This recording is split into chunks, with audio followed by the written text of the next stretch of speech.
One Kenya presidential flag bearer Raila Odinga has commenced his one-week tour in the US with a series of meetings. Earlier today, Odinga held engagements with a special advisor to the UN Secretary General on prevention of genocide, Alice Wairimu Nderitu, and former US ambassador to Kenya, Michael Ranabaga. ODM leader Raila Odinga and his entourage arrived in Washington, D.C., where he is set to hold a series of meetings with senior U.S. government officials as well as senior members of the U.S. Congress in Washington, D.C.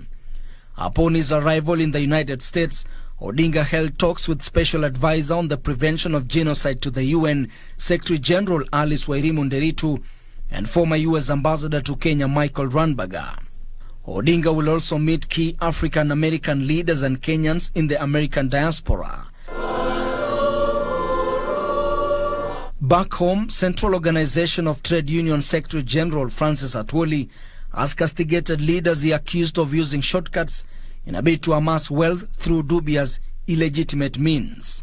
You can still become a rich person without involving yourself in corruptive tendering and procurement, where people make us lose a lot of taxpayers' money, billions and billions.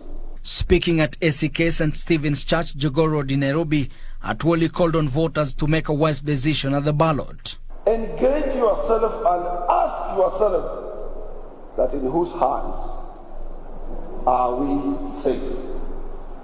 Or in whose hands will we remain safe? To pray, we pray.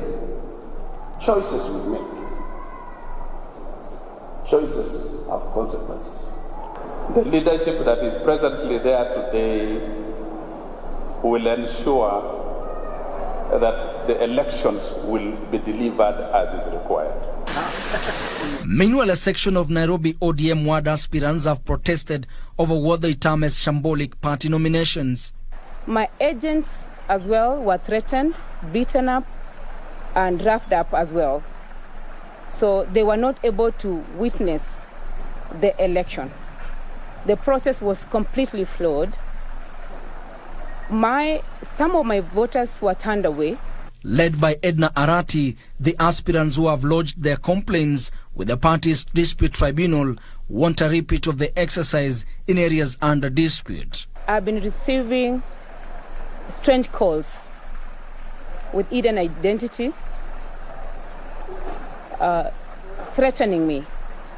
I've collected enough evidence and I've reported a couple of times to the police. Ben Chumba, Sunday Express. All right, Deputy President William Ruto has urged Christians to pray for the country ahead of the August general election. Speaking at the Deliverance Church in Zimmerman, Nairobi, the Deputy President emphasized the need for Kenyans to remain united. Deputy President William Ruto joined worshippers at the Deliverance Church Zimmerman in Nairobi Sunday. The DP using the opportunity to challenge Kenyans to pray for peace and remain united ahead of the 2022 general election. We will continue to build our churches. We will continue to profess our faith, because in any case, Daniel 11:32 tells us, those who know their God will be strong and they will do great exploits.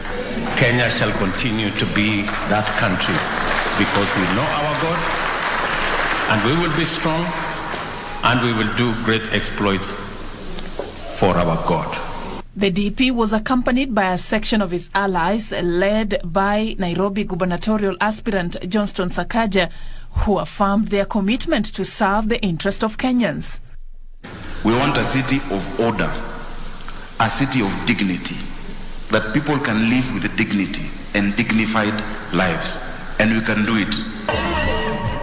Meanwhile, Emurua Dikir, Member of Parliament Johanna Ngeno, has poured cold water on the outgoing Narok Governor Samuel Ole Tunai's senatorial bid, accusing him of lack of accountability.